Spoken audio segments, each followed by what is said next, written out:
Boa noite a todos e a todas. Estamos produzindo hoje mais uma live que é de extrema relevância sobre o tema aí, a pandemia, o coronavírus e toda essa situação singular que nós estamos vivendo neste período do século XXI. Pois bem, o nosso convidado hoje é o Omar. O Omar, ele é filósofo, tem formação acadêmica em filosofia e vai dar uma contribuída para nós que é o seguinte: como que a filosofia pode nos ajudar no tempo de quarentena, certo? Estamos com o Omar aqui. Boa noite, Omar. Tá tudo tranquilo? Boa noite. Tudo bom, Antônio? Muito prazer em falar contigo depois de alguns anos, né, que a gente não se vê. Estamos aí para falar um pouquinho, refletir um pouquinho sobre essas questões no âmbito da filosofia, né, desses tempos difíceis que nós estamos vivendo, né. Estou à sua disposição, Antônio. Claro. Então, Omar, assim, ó, todo nosso convidado que vem aqui a primeira vez, a gente faz uma pergunta que faz referência ao nome da nossa página. E você, como tem uma longa caminhada aí na questão da filosofia, dos teóricos, enfim, eu lhe pergunto, Omar, quem tem medo da história? Eu penso que quem tem medo da história é aqueles que não querem mudar. São aqueles que querem ver a coisa se repetindo e são aqueles que detêm o poder, na verdade, que eles não querem que aqueles que não detêm o poder, eles não consigam jamais chegar a um ponto em que há uma equação, há um equilíbrio. Então, geralmente, as pessoas que têm medo de história são aquelas que não querem nenhum tipo de mudança, né? Eu acho que é isso. Normalmente é isso. Essas pessoas que não querem nenhum tipo de mudança, e aí eles querem que a história se repita sempre, porque a história se repetindo, estão sempre por cima, e aí esmagando quem está embaixo, e eu acho que é isso aí mesmo. Obrigado, Omar. E agora, Omar, a gente vai entrar no nosso tema, assim, ó. Inclusive, daqui um pouco vai entrar um pessoal que sempre faz um comentário aqui no chat e vai contribuindo para o debate também. Então, Omar, nesse tempo de pandemia, de coronavírus aí no Brasil, nós já ultrapassamos a marca de 22 mil pessoas mortas. Já que no Brasil a gente está vivendo uma situação de desgoverno. A gente não tem governo, estamos todos à própria sorte. Omar, eu lhe pergunto o seguinte: como é que a filosofia pode nos ajudar?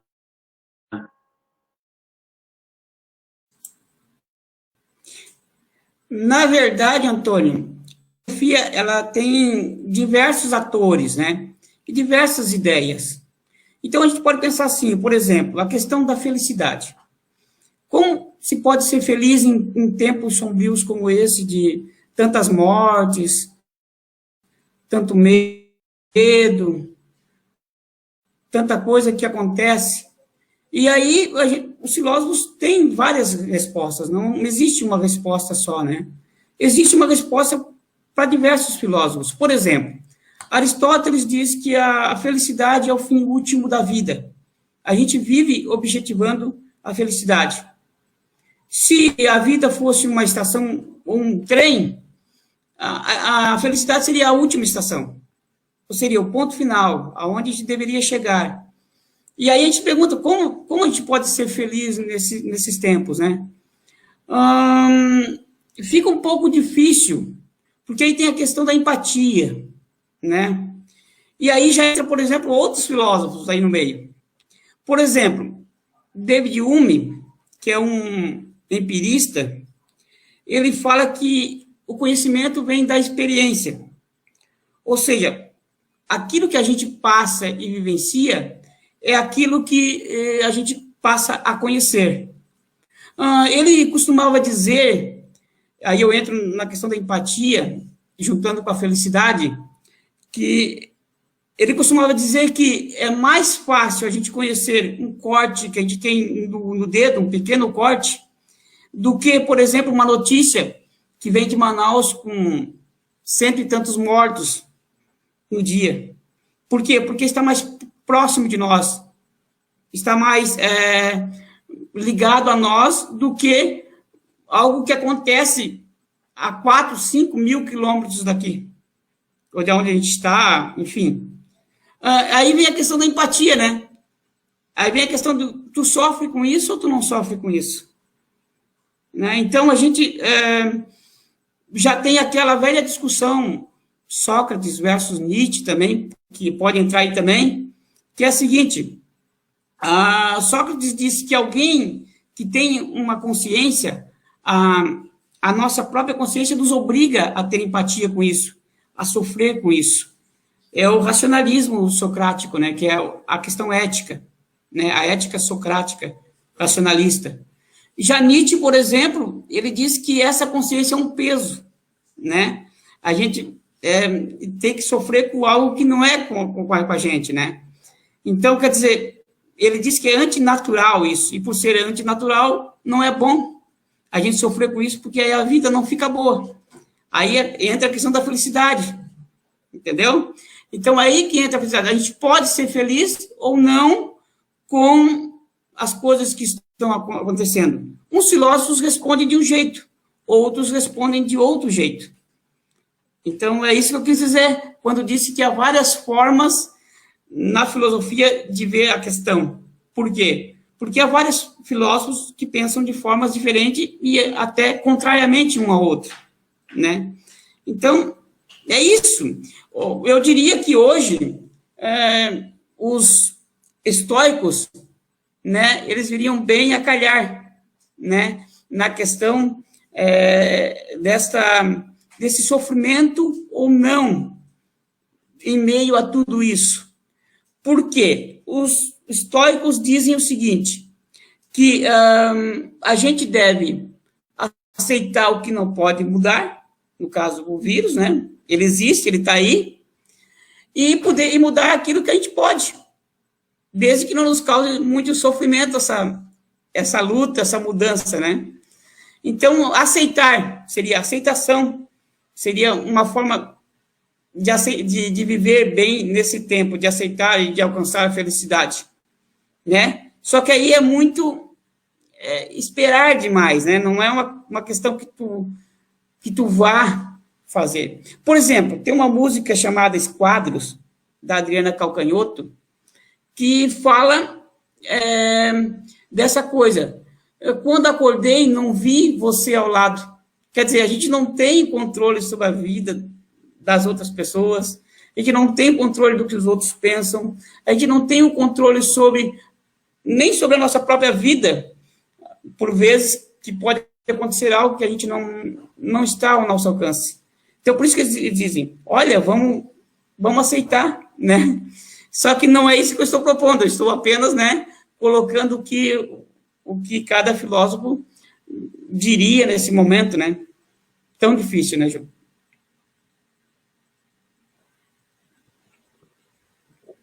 Nós temos aqui um comentário aqui da Raine Maria,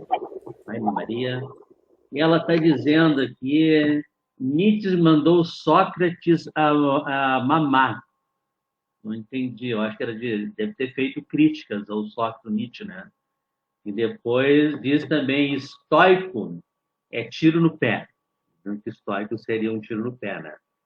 Mas, nesse período que nós estamos vivendo, uma questão que ela é interessante. Os filósofos desse período, hoje, estariam fazendo live, será? os filósofos estariam tentando dialogar com as pessoas, eles estariam...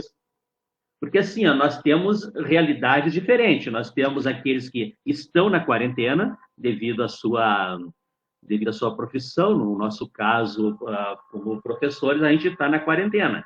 Mas tem outros segmentos da sociedade que não estão na quarentena, né? Nós temos aí vários trabalhadores, os motoristas, por exemplo, estão trabalhando normalmente. Bom, o pessoal na área da saúde nem se fala, é o pessoal que eu diria que são a infantaria, o pessoal que está lá na frente, lá, literalmente na guerra, né? Então, a gente está, assim, com várias realidades. Mas uma coisa que eu queria que tu comentasse é o seguinte, tá? Tem mais um comentário aqui, quarentena é tempo de ler Foucault. Aí, depois pode comentar sobre isso. Mas uma coisa que eu lhe pergunto assim, ó, nós estamos vivendo num período que tem uma parcela da sociedade que tenta negar a realidade. Isto é, estão criando uma forma assim, ó, de uma bolha, a pessoa entra naquela bolha e diz assim, ó, tudo que estão falando é mentira. O que os filósofos diriam para essas pessoas que estão tentando negar a realidade, dizendo que não está acontecendo absolutamente nada e que é tudo uma grande invenção comunista? Bom, em primeiro lugar, conhecimento é uma questão que a gente entra no campo da ignorância, né? E normalmente Sócrates, embora a colega comentou que o Nietzsche mandou Sócrates mamar, e realmente também, mais ou menos isso mesmo, porque Sócrates queria que se mudasse algumas virtudes da época grega. Por exemplo, a compaixão. A compaixão era algo inaceitável, porque eles tinham coisa de guerra e tudo mais. Aí o orgulho do guerreiro não aceita a compaixão, por exemplo. E aí Sócrates disse, não, que a compaixão é algo bom e não algo ruim. Aí entra os valores éticos, né? E Nietzsche, ao contrário, propôs que se voltasse ao valor dionisíaco, que é o quê? Dionísio era o deus do vinho, deus da festa, ou seja, deus das questões emocionais. Enquanto que Apolo, que era o modelo pregado por Sócrates, era o deus da beleza e da racionalidade, da razão e tal. Então, aí o motivo da briga entre esses dois filósofos, né? Por quê? Porque depois o racionalismo socrático foi usado pelo cristianismo também para, enfim, subjugar as outras ideias, né? Então, Nietzsche se colocou contra essa forma, esse racionalismo e essa forma de subjugar. Por quê? Porque Nietzsche acreditava que as questões emocionais eram mais importantes, por ser mais naturais, né, do que as questões racionais. As questões racionais, elas colocavam a gente, segundo Nietzsche, né, em confronto com a nossa natureza humana. E a gente não pode ser feliz em confronto com a nossa natureza humana. Então, por isso que ele não gostava dos ideais socráticos, né? Que eram aqueles ideais, tipo, como eu falei agora, compaixão, por exemplo, para Sócrates é algo bom, para Nietzsche é algo ruim, por exemplo. Então, são as inversões, vamos dizer, entre eles, dos valores éticos, né? Bom, eu até esqueci agora qual foi a segunda pergunta. Eu tinha feito levantando a questão, né, sobre as pessoas que querem fugir da realidade. Até tu tinha comentado que tem uma parte de ignorância tranquila, mas para aquele pessoal que está confinado, que é o nosso caso, né, pelo menos é o meu caso, eu acho que é uma boa hora de poder ler alguns filósofos, né, para poder dar uma contribuição. Vou só ler mais uns comentários aqui. Deram boa noite para ti aqui. Só para responder. Boa noite. Para responder a colega. E, né? Então, assim, ó. O nosso amigo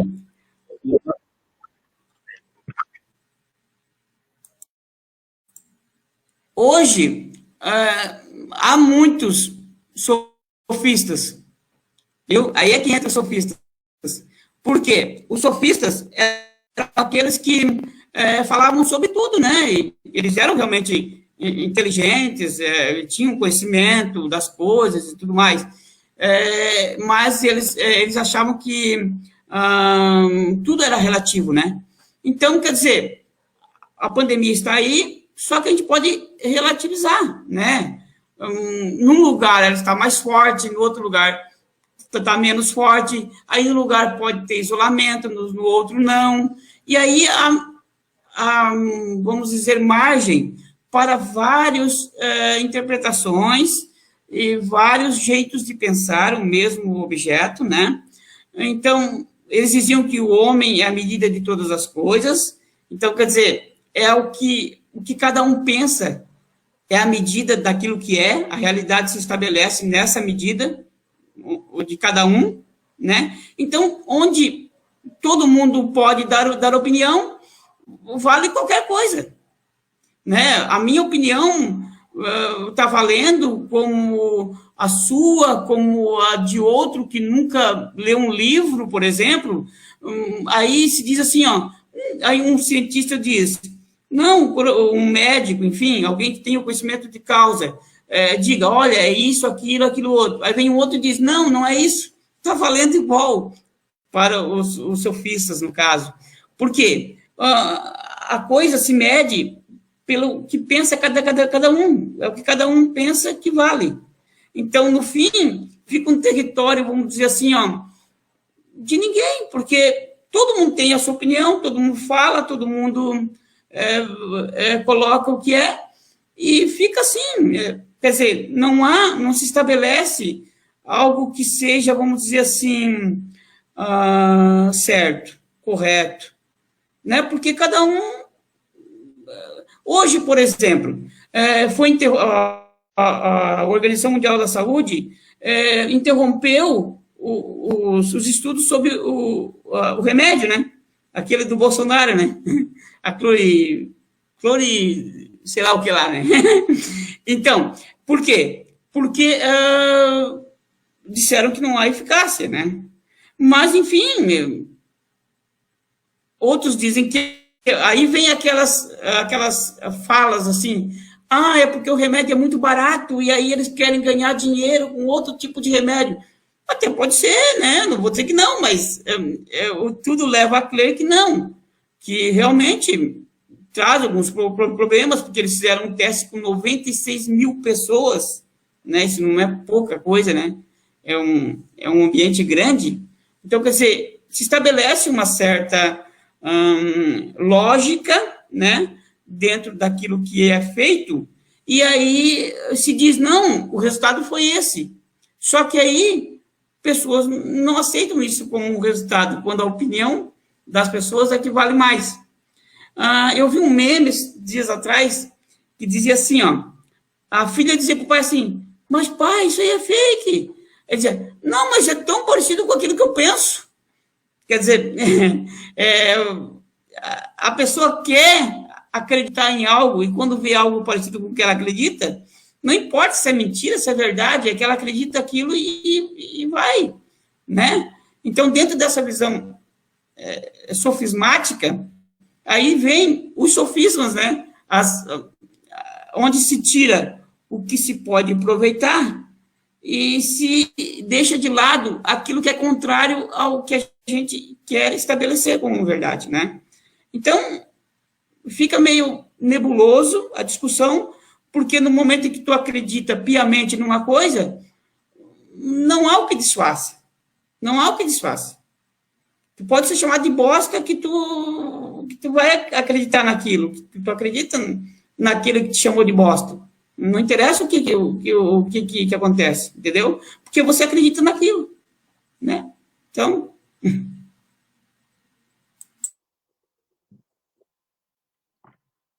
O Rainer aqui está fazendo alguns outros comentários, né?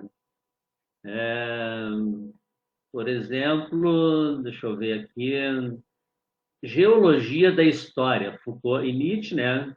E aí depois ele faz aqui um comentário, ele diz: eu ainda amo Sócrates. Era só uma piada falando lá do confronto do Sócrates e o Nietzsche. Depois ele comenta também o paradoxo da tolerância de Popper, acho que é essa a pronúncia certa, Popper. Depois um Karl amigo nosso Popper. aqui, o Walter. Oi? Karl Popper. Karl Popper. Ah, esse mesmo. Walter dando boa noite aqui para nós, e depois o complemento aqui dizendo: a internet dando lugar a imbecis, como Humberto Eco falou. Uma frase aí no comecinho do século, né? Ele falou sobre essa frase. Depois ele diz: opinião versus conhecimentos. Platão. Mas agora, queria que tu comentasse uma questão assim, ó, ao menos uma impressão que eu tenho. Uma impressão é que a gente está literalmente voltando no tempo, né? Os filósofos na Grécia Antiga, quando eles começam a surgir, principalmente o Sócrates e os pré-Sócrates ali, né? Eles trazem de novo que eles estão contestando a sociedade que eles estão vivendo, e principalmente as histórias que eram contadas. Por exemplo, eles começaram a questionar a mitologia grega, né? Começaram a dizer assim: não, mas será que é isso mesmo? Não pode ser. Eles começaram a questionar a questão da dúvida, né? E aí foram para os elementos da natureza, né? O que é mais importante? A água, o ar, o sol. Eles começaram a questionar tudo. E ali nós temos, digamos que, um embrião do conhecimento, do questionamento. E o conhecimento, o grande pilar do conhecimento é a dúvida, né? É a curiosidade, o querer saber como é, como é que funciona a coisa, como é que aquelas coisas acontecem, como é que a vida surge, como é que a natureza, os animais, tudo mais, etc. Pois bem, hoje nós temos uma negação de tudo isso. Uma negação de tudo isso. Bom, nas próprias redes sociais aqui que o Rainer ele comenta, a gente vê postagens terríveis. Tem uma última postagem que eu vi que dizia assim, ó, uma menina segurando uma Bíblia na mão, ela dizia o seguinte: a Bíblia vale mais que qualquer conhecimento. Uma postagem desse tipo, assim. Então, na tua opinião, hoje nós não estamos retrocedendo. As pessoas não querem saber de ciência, não querem saber de filosofia. O que está vendo nesse momento histórico que nós estamos vivendo? E uma questão, não é só no Brasil, né? Em quase todo mundo a gente está retrocedendo. Queria te comentar sobre isso. Eu acompanhei a tua live de sexta-feira. Aliás, ontem também era Douglas, se eu não me engano, quem estava contigo. E eu acompanhei a tua live com uma teóloga, que eu esqueci o nome agora, na sexta-feira. E eu me lembro que vocês debateram sobre a bandeira de Israel estar nas manifestações, né? E realmente não tem, assim, algo que ligue, a não ser a questão de que os povos, o pessoal evangélico, digamos, pentecostal, né, vê em Israel como um embrião do cristianismo, né? E como tem essa ideia de cristianismo ligado ao novo governo, vamos dizer assim, né, esse governo, realmente fica embaralhado o negócio, porque o governo, ao mesmo tempo que ele, por exemplo, fala em família, e fala em armamento, por exemplo, né? Em cristianismo e fala em tortura, enfim, é estranho realmente que as coisas estejam embaralhadas desse jeito, sabe? Exemplo, eu vi uma pesquisa que, por exemplo, antes da eleição ainda, ali quando o Lula estava preso ainda, estava por sair ou não sair e tal, e aí eu lembro que saiu a pesquisa, gente que votou, por exemplo, no Bolsonaro, se Lula tivesse, votaria no Lula. Eu digo, mas o que uma coisa tem a ver com a outra? A gente não... É completamente fora, é completamente descabido. As pessoas estão sem conhecer realmente quem vota, reconhecer esses aspectos históricos, né? Que é tão importante para a gente conhecer a história, é tão importante que para a gente ter noção, para não se repetir a história de novo, principalmente as coisas obscuras, as coisas que deixaram o povo, deixaram a humanidade de uma forma tão vil, tão cruel. Então, sei lá, eu não entendo, eu não consigo entender, porque eu não consigo entender como alguém pode, ao mesmo tempo, pensar numa coisa e pensar outra ao contrário ao mesmo tempo, e serem válidas ao mesmo tempo. Na minha concepção, eu não consigo entender esse raciocínio. Então, para a gente que lê, fica estranho, assim, tu defender uma coisa e defender outra contrária ao mesmo tempo e com o mesmo fervor. Não, realmente, isso aí não tem cabimento, realmente. Omar, queria fazer um comentário sobre isso, já que tu entrou ali na questão das eleições, até para a gente confrontar uma ideia. Antes disso, só mais um comentário aqui do Walter aqui. Quanto à religião, supera o conhecimento, a filosofia, e as coisas começam a ficar preocupantes. O Online aqui comenta também, tem que tomar Franz Fanon, acessível para o povo. Esse aqui eu não li ele ainda. Enfim, mas eu queria comentar contigo assim, ó, tu falaste na eleição e as pesquisas diziam realmente, né? Se Lula fosse candidato, as pessoas votariam no Lula. Como o Lula não foi candidato, as pessoas votariam no Bolsonaro. E isso era um confronto. Só que a semana passada, Brasil 47, e tem um debatedor ali muito bom, que é o Conde, que ele tem formação acadêmica em linguística. E ele trouxe uma abordagem que eu achei muito pertinente. Eu acho até que ele entrou num campo também da filosofia e da sociologia para poder embasar aquela argumentação dele. Ele vai dizer o seguinte: esse eleitor enxerga o Lula como um pai. Um tipo pai assim que pega o filho, vem cá, vamos conversar. O que está acontecendo contigo? Vamos bater um papo aqui, vamos ver como é que é e tudo mais, etc. Tá, o Lula não foi... mas essas pessoas queriam um pai. Aí apareceu o Bolsonaro, que é aquele pai. Olha aqui, ô guri, vagabundo, sem vergonha. Vou te dar tapa na cara, ô trouxa. E também faz uma representação de pai também. Aquele pai carniceiro, pai mais tradicional aí dos anos 70, 60, 50. Então ele fez essa relação que eu achei pertinente, né? E aonde as pessoas elas têm uma carência assim na questão da relação paterna, né? E aí no primeiro momento a gente vai imaginar o seguinte: mas como é que vai confrontar o Bolsonaro com o Lula, e aí se não dá num, eu vou votar no outro? Para quem acompanha a política, acha que isso é descabido, mas as pessoas fizeram esse raciocínio.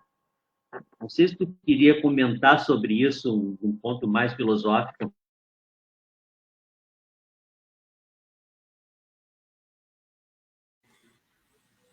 Com certeza deve ter sido isso que aconteceu, porque do ponto de vista ideológico, não encontra guarida essa escolha entre um e outro, do ponto de vista ideológico, só do ponto de vista, assim, psicológico mesmo.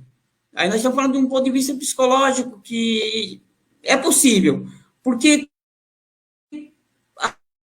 as pessoas têm, por exemplo, de conhecimento, digamos assim, de alcance, né? Então, cada pessoa vai aonde o nível de alcance ela consegue ir intelectualmente falando, né? Por isso que, por exemplo, se tu for ver na música, por exemplo, as pessoas falam em músicas sofisticadas e músicas não sofisticadas, digamos assim.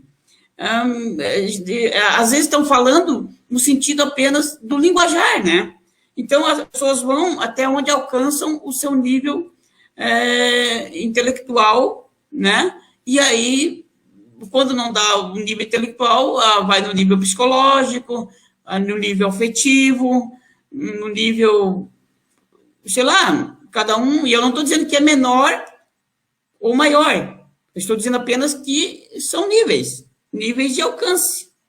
Então, cada um tem um nível de alcance. E nisso, talvez os sofistas tenham razão, né?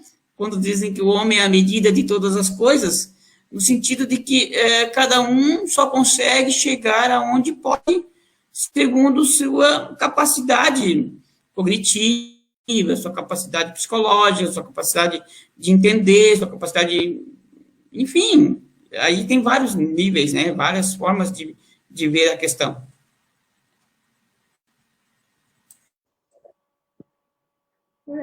Essa questão do período eleitoral, eu acho que daria debates longos aí para a gente tentar entender a cabeça do eleitor, né?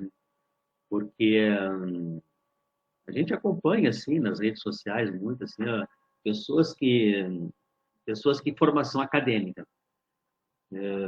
E aí tu fica pensando assim, como é que uma pessoa que tem uma formação acadêmica consegue ter um raciocínio tão raso, um raciocínio tão simplesinho e não conseguir ter um alcance maior, né?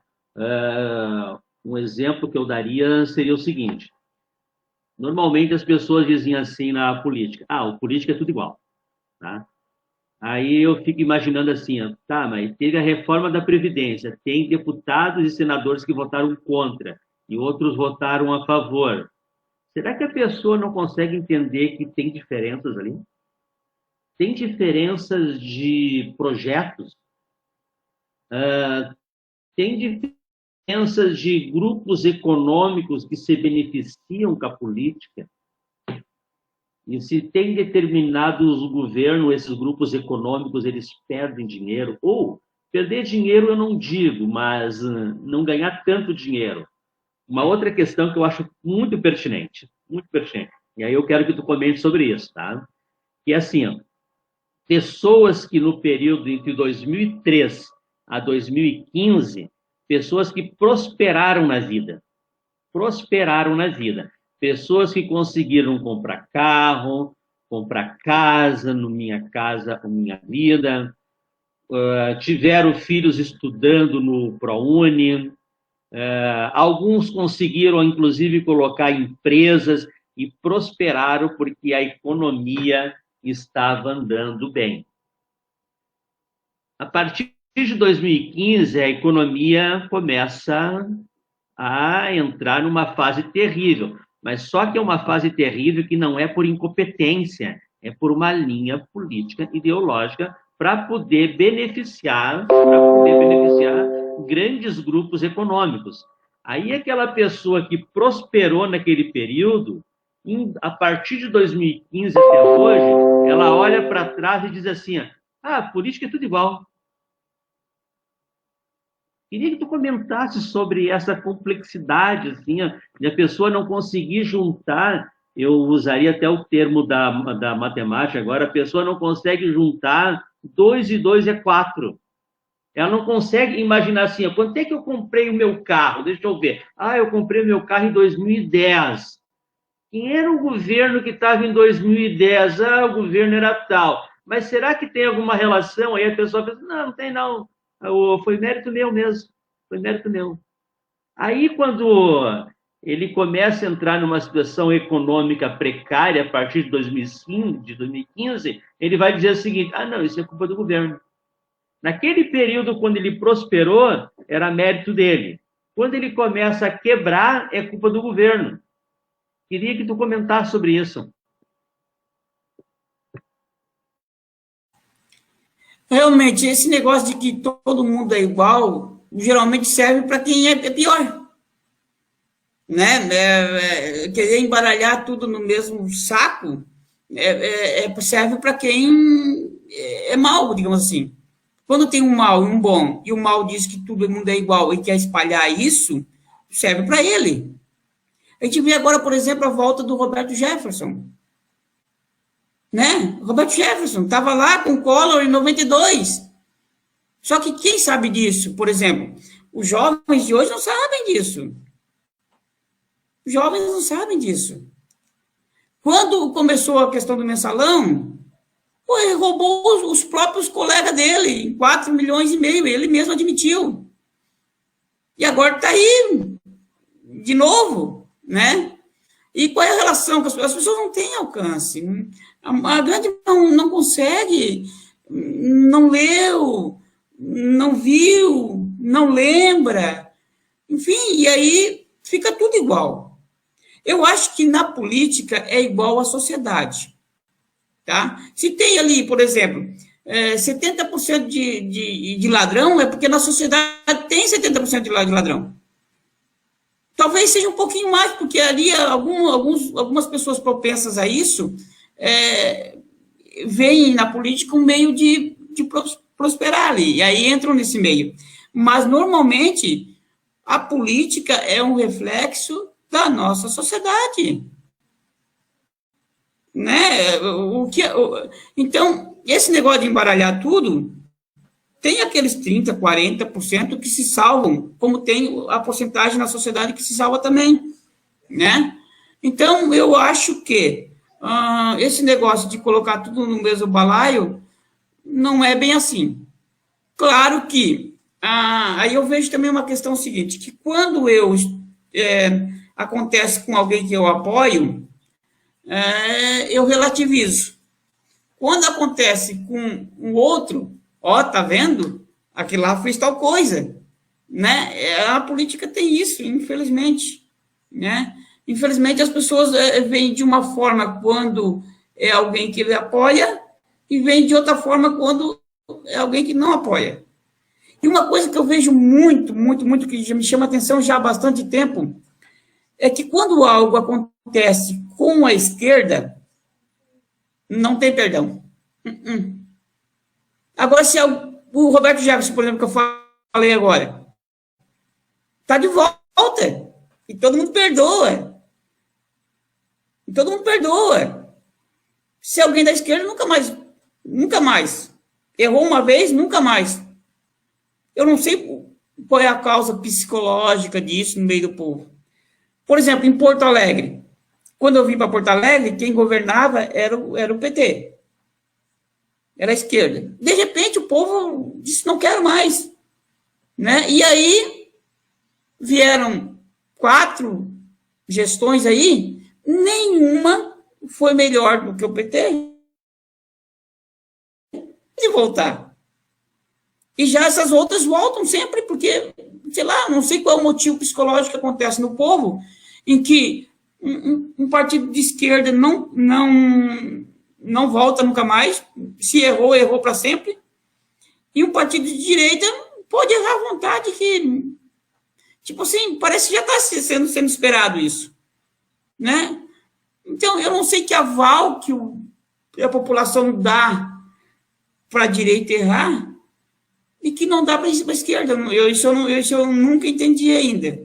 Eu quero entender esse movimento psicológico aí, que acontece entre ser um governo ou outro.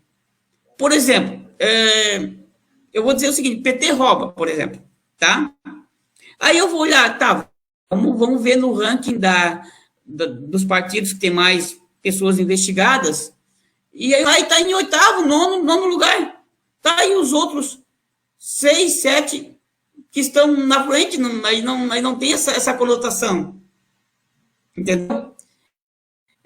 Então, eu acho que é o seguinte, quando a direita é perdoada, tudo vale, tudo pode, agora a esquerda deveria errar. E realmente eu acho que não deveria ter mesmo, viu? Francamente, eu acho que a esquerda não poderia errar. Não pode errar, porque aí a gente está indo contra aquilo que a gente prega, né? Só que, na população, eu não entendo esse movimento de que uma parte pode errar e a outra não. Uma parte é perdoada e a outra não. Eu não entendo. Essa foi uma coisa que até agora eu não entendi, esse movimento psicológico no meio da população.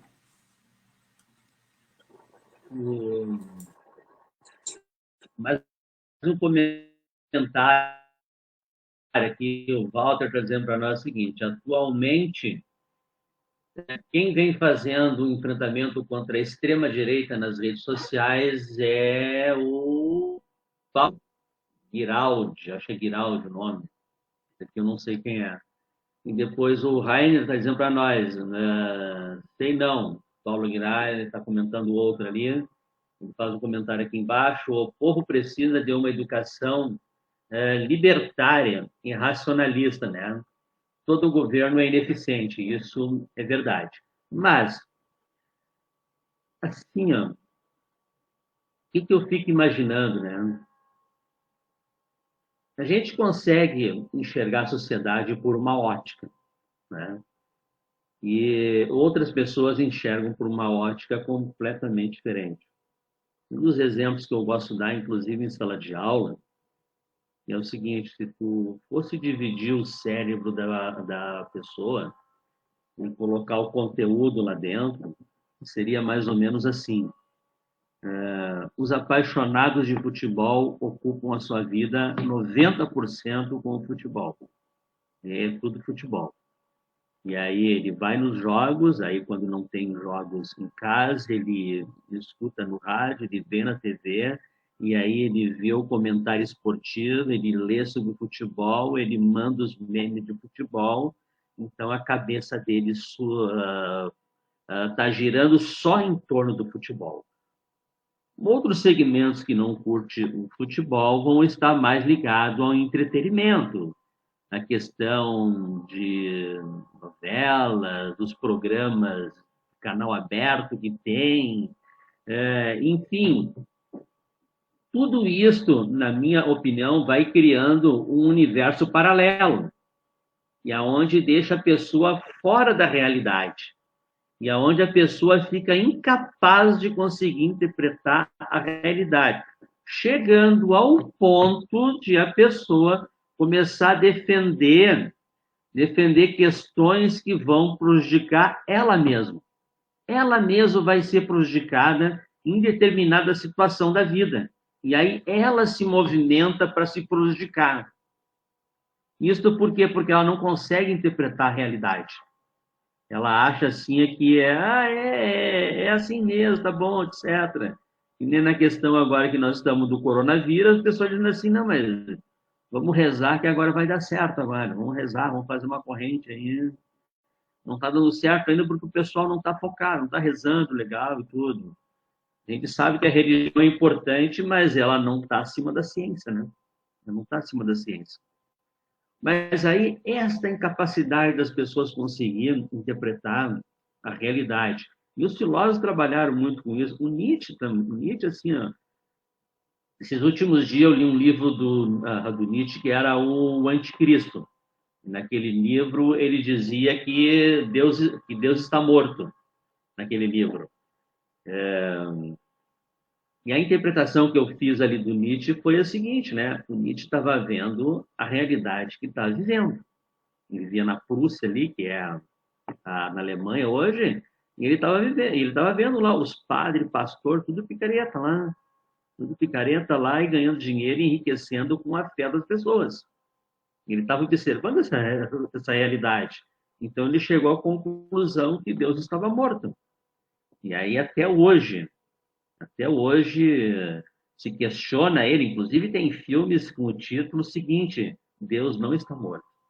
Era para poder fazer um contraponto, alguém que já morreu há mais de 100 anos, para poder fazer um contraponto a ele, né? Mas, enfim, essa dificuldade de interpretação da realidade. Aí eu faço um questionamento assim, Omar.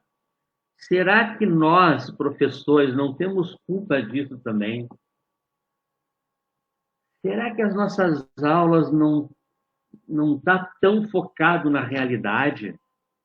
Será que nós não estamos indo muito na questão assim de não mostrar a realidade para os alunos? Será que a gente não está muito no conteúdo, e a gente não trabalha temas da vida real, concreta, e a gente acaba não contribuindo para a formação do aluno de conseguir enxergar a realidade como ela realmente é? Queria tu comentar sobre isso. Eu vou dizer, eu como professor, eu sempre tive medo de influenciar os meus alunos com as minhas ideias. Então, eu sempre trabalhei muito me policiando demais nessa questão, sabe? Porque eu tenho que despertar nele o gosto pela leitura, o gosto por aprender a interpretar os fatos, né? E deixar que ele, por si próprio, consiga depreender as coisas, né? Então, eu sempre me policiei muito nisso aí, sabe? Então, porque a gente fica nesse dilema, né? Será que eu vou influenciar o meu aluno com as minhas ideias por demais? Então, a gente acaba, às vezes, se prejudicando um pouco o próprio aluno e não querer ultrapassar essa linha, né? Então, a gente tem esse problema realmente, que é um problema difícil de resolver. Porque a gente pode, por exemplo, trazer algo que seja da realidade, isso sim, né? Tipo, por exemplo, vamos dizer que eu vou falar de um professor de matemática, por exemplo.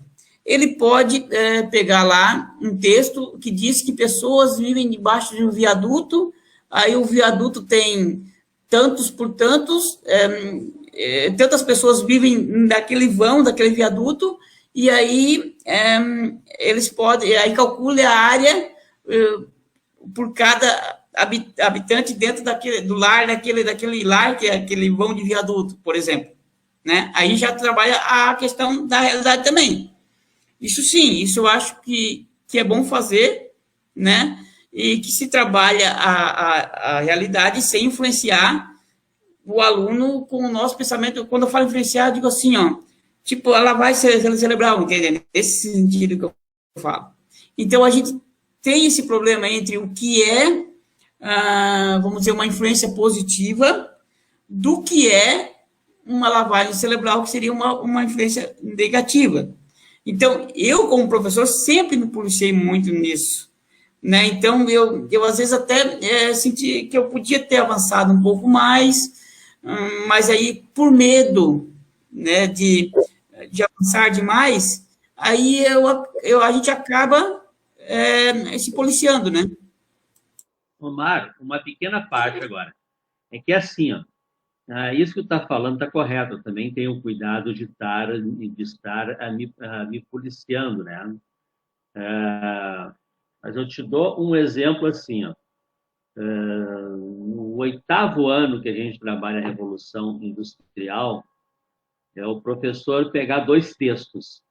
Pega um texto do Marx e outro do Will Smith, que falam sobre a mesma realidade completamente diferente. Eles estão falando sobre a mesma realidade, mesmo que tenham vivido em épocas diferentes, mas a realidade é a mesma que eles estão interpretando e abordando, e as opiniões são completamente diversas, completamente diversas. Isto é, o aluno confrontar 2 ideias e, a partir dessa ideia, ele conseguir construir a sua opinião. E acho que isso, muitas vezes, a gente acaba não fazendo. Vou dar um outro exemplo. Eu tinha comentado na questão da imprensa ali, que a imprensa é interessante a gente poder trabalhar. Na reunião ministerial que foi vazada a entrevista lá, eu não sei se tu observaste na abordagem que a Rede Globo deu. A Rede Globo, ela pautou quase todos os ministros em suas falas, menos um. Um ela deixou de fora. Não sei se tu observou qual foi. Não é o Moro que não falou, porque o Moro, ele já sabia que ele ia armar aquela, então ele entrou mudo e saiu calado, então ele ficou na dele. Mas a Globo não falou no Guedes. Não falou no Guedes.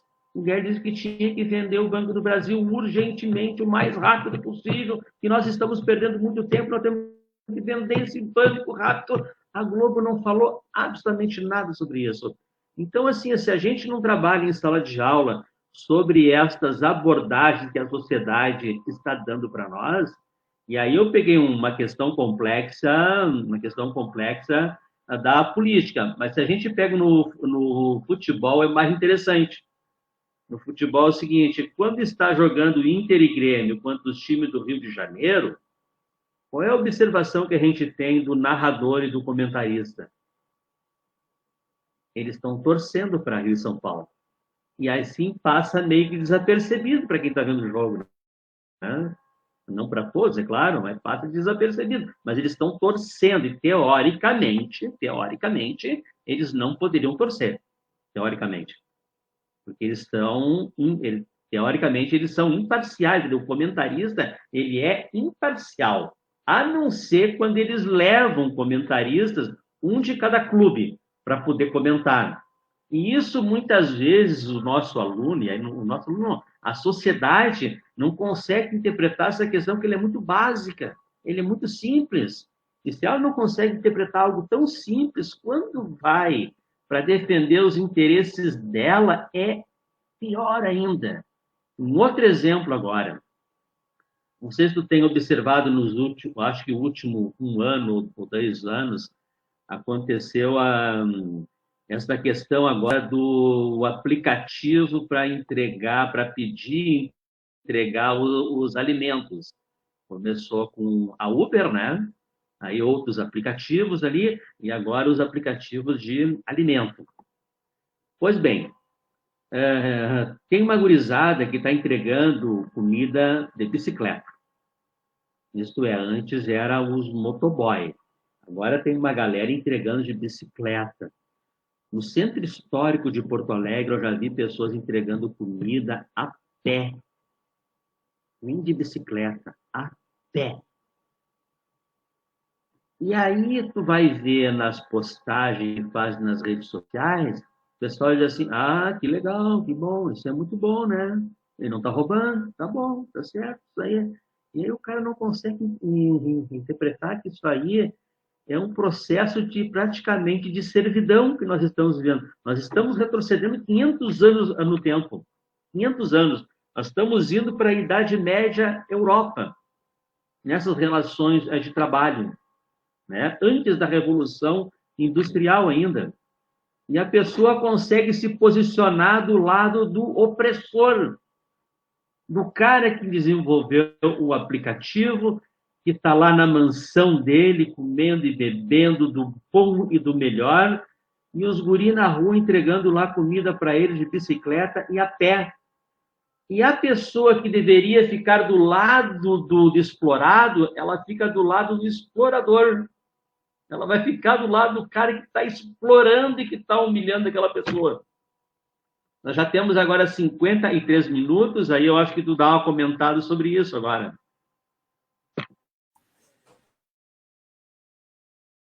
Nós estamos glamorizando demais o subemprego. E não pode glamorizar o subemprego. As pessoas precisam de emprego e não de subemprego. Né? O subemprego tem o seu valor, a pessoa, vamos dizer, a pessoa que faz isso, ela é uma pessoa boa, é uma pessoa que está tentando viver, sobreviver, né? Mas o subemprego em si, a gente não pode glamorizar. E não pode apoiar que as pessoas tenham subemprego. A gente tem que lutar para que as pessoas tenham emprego, né? Porque eu costumo dizer assim, que na política, eu acho que 2 coisas o governante deveria pensar, só essas 2. Tudo o resto viria a reboque. Eu diria que seria o pai e a mãe da dignidade humana, que seria o trabalho e a educação. Essas duas coisas. E quando eu falo educação como um todo, cultura, não a educação apenas acadêmica, né? A educação geral, né? E renda. Tendo essas duas coisas, renda e educação, o resto viria a reboque. Porque uma família com renda não precisaria se submeter aos ditames da vida assim de forma tão nefasta. E tendo educação, então, seria um complemento, que seria, na verdade, o principal, mas tudo o resto viria segurança, viria a reboque, saúde viria a reboque, porque teria, com a educação teria uma, e com a renda também, teria uma forma de sobreviver, ou de viver melhor, né? Então, essas duas coisas seriam primordiais dentro do governo, por exemplo. O governo que se antenasse para isso apenas, jogasse todo o seu prestígio, vamos dizer, de governo, em cima da renda, em cima da criação de renda, obviamente, né? E da educação, tudo o resto viria. Segurança viria reboque, saúde viria reboque, meio ambiente viria reboque, saneamento básico, porque aí viria reboque também. Então, tudo o resto viria reboque dessas duas coisas, né? Eu particularmente penso assim, né, que essas duas coisas são primordiais para a família, porque às vezes a gente pensa muito assim, ó, educação e tal, mas não sabe o que R$ 200 faz numa família, por exemplo. Isso é importantíssimo, às vezes a gente não dá muita bola para isso, a gente diz assim, esse governo está muito trabalhando em cima da renda da pessoa, e está esquecendo as coisas, mas, gente, a maioria das pessoas precisam da renda, não tem. Se não trabalhar com renda, fica o subemprego, fica a marginalidade, fica jogados ao relento, e aí tudo o resto pode acontecer de ruim. Então, a renda é primordial, sim. Né? Você falou antes ali que eu queria entrar também, que da questão da Revolução Industrial, Marx e tudo mais, né? Você não usou, talvez, a palavra Marx, eu que pensei depois, porque eu estava vendo, eu ouvi um trecho desses dias atrás, um trecho de uma carta de São Paulo a Timóteo, e ela dizia o que o Marx diria. Só que se tu for dizer que é de Marx, né, vira uma avalanche de coisas, se dizer que é de São Paulo, tudo bem, né? Ela dizia assim, tipo, que o homem deve ter o merecido fruto que ele plantou. Quer dizer, aquele que produz, tá? Mais ou menos assim, o homem vamos dizer, merecedor daquilo que ele produz. Isso é Marx. E está lá na carta de São Paulo a Timóteo. Então, e eu vi isso de um pastor, quer dizer, ele lendo ali na hora. Então, quer dizer, eu disse, basta, Marx, se eu dissesse que esse trecho de Marx, daria no mesmo, seria isso. Entende? E aí, mas as pessoas não têm essa compreensão de uma forma geral, né? Então, eu acho que o fruto realmente, como diz São Paulo e como diria Marx, né, o fruto do trabalho deve ser colhido, né? Quem produz tem o mesmo direito de ter o fruto e usufruto daquilo que é produzido, né? Eu acho isso.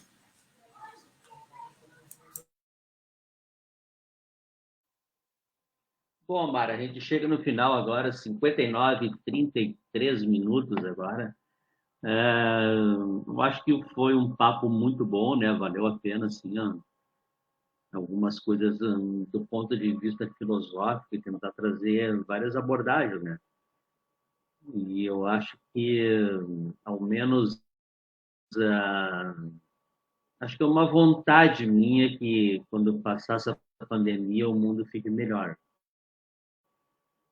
É uma vontade minha também que, quando passar essa pandemia, as pessoas sejam mais solidárias.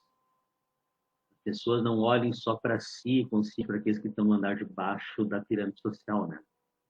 Que a gente consiga deixar esse maldito egoísmo para trás. Antes de fazer a pergunta, só ler mais os últimos comentários aqui. O Rainer fez bastante comentários qualificados aqui. Ele está dizendo para nós o seguinte: tem que ensinar a cultura digital, uma ética social no meio virtual. Uma ética social no meio virtual. Interessante isso aqui.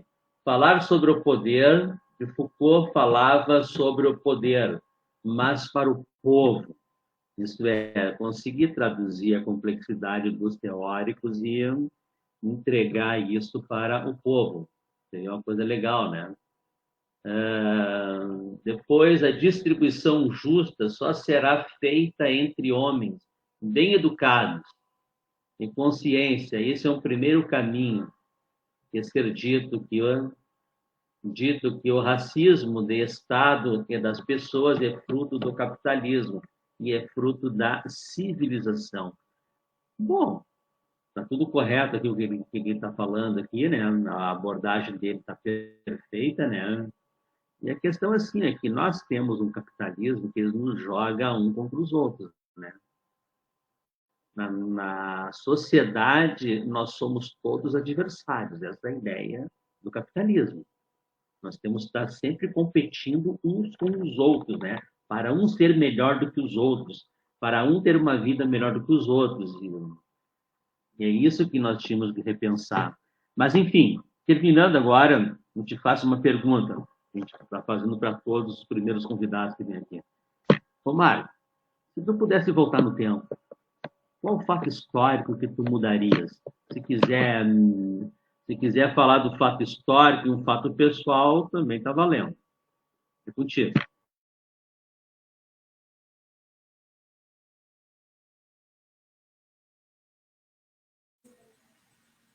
Eu vou parafrasear Rousseau. Rousseau disse que a desgraça da humanidade começou quando um primeiro cercou um pedaço de terra e disse: isso é meu. E não houve alguém que arrancasse aquelas cercas e dissesse: não, é de todo mundo isso aqui. Né? Então, eu queria que mudasse esse fato histórico. Não sei se existiu esse mas deve ter existido realmente. O Rousseau deve ter razão. Então, eu acredito que se mudasse isso, boa parte das maledicências do mundo estaria resolvido. Então, eu queria que um primeiro lá que tivesse cercado, um outro primeiro tivesse arrancado a carceia, que dissesse: não acredito nesse tolo aí, como falou Rousseau. Então, eu acredito que o Rousseau tem razão nessa parte, e eu acho que o fato histórico, mesmo que não esteja nos livros, né, de história, mas deve ter acontecido. Um primeiro que cercou um pedaço de terra, deve ter havido. Então, e disse: isso é meu. Então, esse primeiro, eu acho que esse fato histórico deveria nunca ter existido na face da Terra. Legal. O último comentário agora, já dando boa noite para nós também, o Rainer. Demarcação indígena já. Só para terminar, viva a natureza e os povos oprimidos do mundo todo. Perfeito. Ô, Mário, eu te agradeço muito por ter disponibilizado um tempo aí para a gente trocar uma ideia. Futuramente eu vou te convidar de novo para voltar aqui. O tema filosofia, ele é pertinente. E vamos retomar as rédeas do mundo. E viva a ciência, viva a filosofia. Muito obrigado e boa noite. Eu que agradeço, porque eu nunca participei de uma live antes, é a primeira vez. Então, fui desvirginado aqui. Então, assim, foi... Para a primeira vez foi bom. Então, assim, eu que agradeço, viu, a oportunidade, e estamos aí para o que deve viu? Legal, obrigado. Tchau, Marcos. Boa noite.